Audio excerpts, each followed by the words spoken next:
In the Heat of the Night is a film that I love because of the way in which it explores racial tension. Get them hands high. You spread them fingers, I want to count all 10. Virgil Tibbs is arrested on suspicion of a murder he didn't commit. He only gets released because they realise he's actually a well-respected homicide detective who was just passing through. Chief Gillespie is infuriated by Tibbs because of his skill set and intellect. He then only agrees to work with him due to the victim's widow insisting that he help on the investigation. So at the start of this film, you're seeing an uneasy partnership due to a prejudice. It's also more complex than that because the chief recognises deep down that he desperately needs Tibbs to solve the case. It's also clear that in this film, Tibbs is going to be the smartest man in every room he walks into, and he's going to continue to come up against racist characters. Why that's interesting is because in order to overcome their prejudice, he has to seem calm and logical in how he behaves.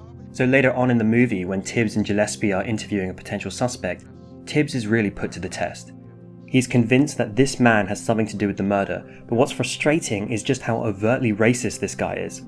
The man then slaps Tibbs, and then Tibbs slaps him back, and you're like, oh my god, what did you just do?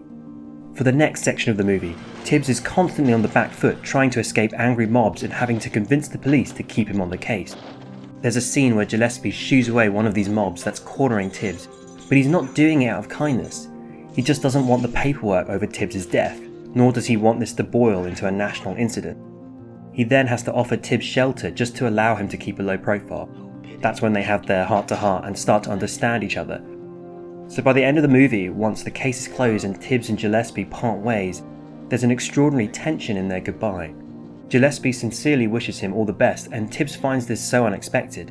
He doesn't know how to respond. He's still stuck in a distrust around him. But eventually, he does give him a warm acknowledgement. He gets on the train, the camera pulls out on a helicopter, and the audience gets hit by an incredible soundtrack written by Ray Charles and Quincy Jones. Together with Sidney Poitier, this is seriously an all-star team-up, and I think their talents combine in that ending. It's a moment where you really feel solidarity between these two characters, which, if you think about the time in which this film came out, really showcases how cinema can change the world. In the heat of the night. If you like insightful videos about films and filmmakers, subscribe for more.